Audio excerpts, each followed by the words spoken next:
For centuries, Western philosophy relied on a specific starting point, the Cartesian view of a detached mind observing a world of static objects.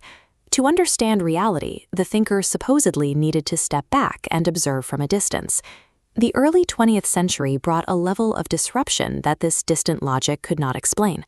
The neat categories of traditional philosophy offered no way to process the visceral, lived reality of a continent in crisis. World War I left Europe physically and culturally shattered. Following the conflict, the old societal order dissolved into street-level violence, inflation, and a pervasive sense of meaninglessness. With the physical wreckage of the old world visible everywhere, the detached logic of the past could no longer account for the chaos. Philosophy had hit an impasse, leaving the actual meaning of existence entirely unaddressed. Martin Heidegger retreated to a secluded cabin in the Black Forest to address a massive omission in Western thought. He argued that since the time of the ancient Greeks, philosophy had forgotten to ask the most basic question, what it actually means to be. His mentor, Edmund Husserl, tried to find truth by bracketing off the real world to study pure consciousness. Heidegger broke from this method, insisting that human life is defined by its historical and cultural context. In 1927, he published Being and Time, a work built on the premise that reality cannot be studied in a vacuum. You cannot separate the thinker from the world they inhabit. He introduced a new conceptual starting point, Dasein, or being there. We are the only entities whose own existence is an issue for us. We are the beings who ask what it means to exist. Centering philosophy on Dasein removed the gap between subject and object. We are not isolated minds looking at a world. We are always already being in the world, deeply embedded in a lived web of relationships and meaning. Consider a skilled carpenter driving a nail. In the flow of work, the carpenter doesn't consciously analyze the weight of the hammer, the grip of their hand, or the texture of the wood. Heidegger called this ready to hand. When tools and systems function seamlessly, they become phenomenologically transparent. They function as invisible extensions of our will. But then, without warning, the hammerhead snaps. The momentum vanishes. The automatic flow of work stops instantly. Stripped of its usefulness, the tool is suddenly visible as a useless, isolated thing. Heidegger called this alienated state present at hand.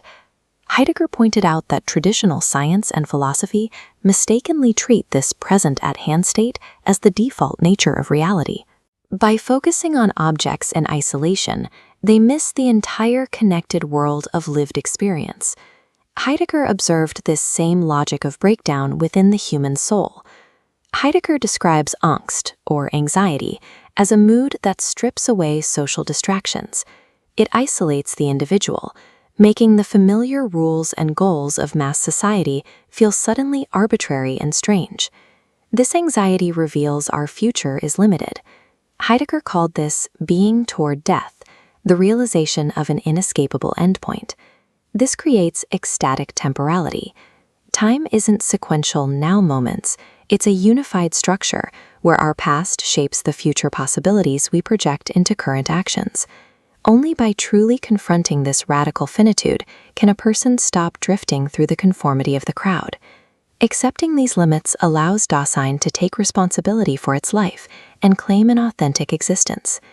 In his later years, Heidegger's focus shifted through a transition called the Kehre, or turning. He moved from the individual's existence to the way entire historical epochs understand being.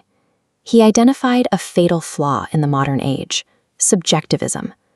We have begun to view the entire universe as a standing reserve, a collection of calculable resources to be extracted and optimized. By attempting to master and control everything, we trap ourselves in a world where nothing has value beyond its utility. We lose the ability to see things as they truly are. Heidegger turned to art as the antidote to this mindset.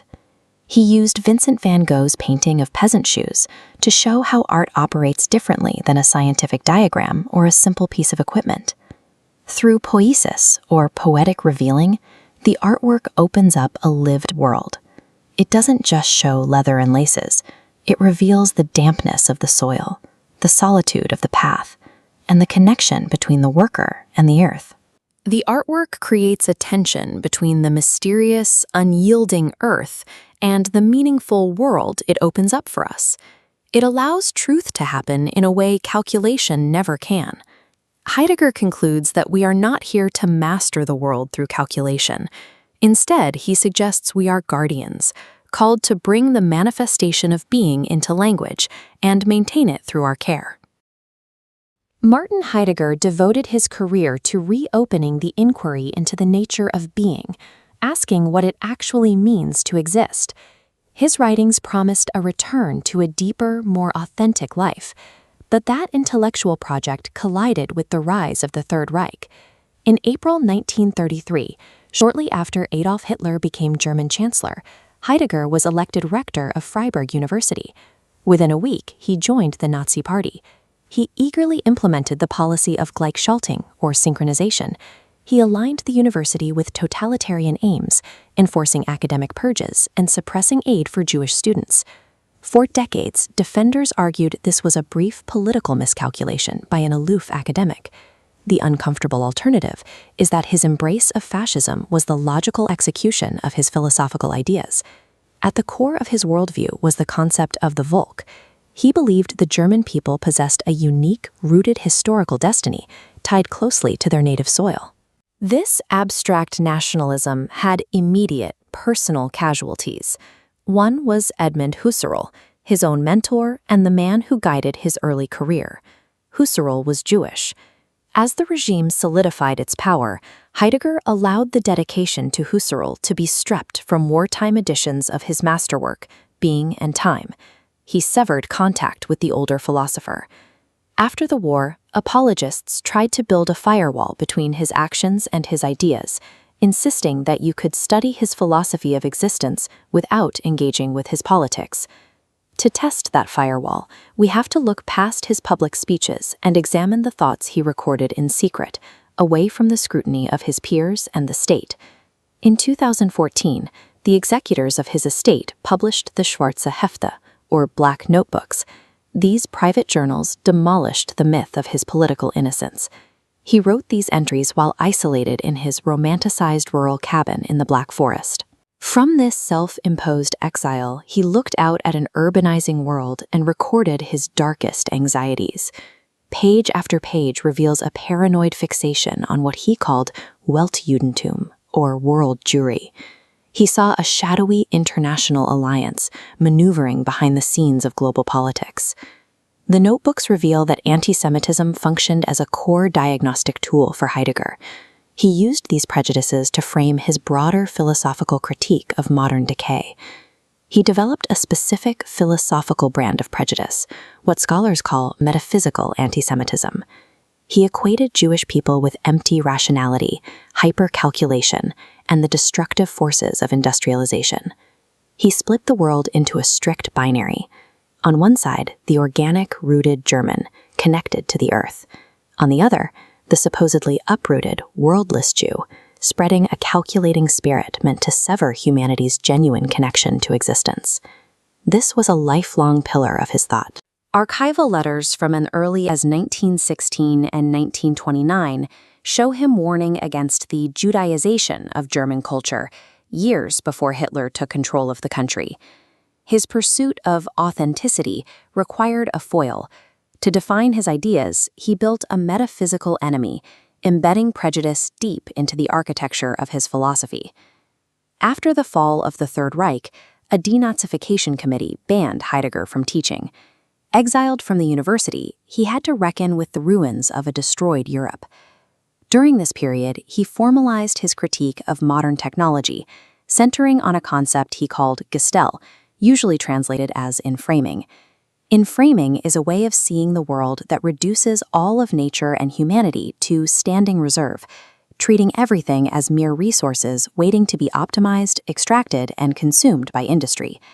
It is a sharp, resonant critique of the modern industrial age. But in his hands, it also served as an intellectual shield, allowing him to avoid accepting responsibility for the human cost of the regime he had championed.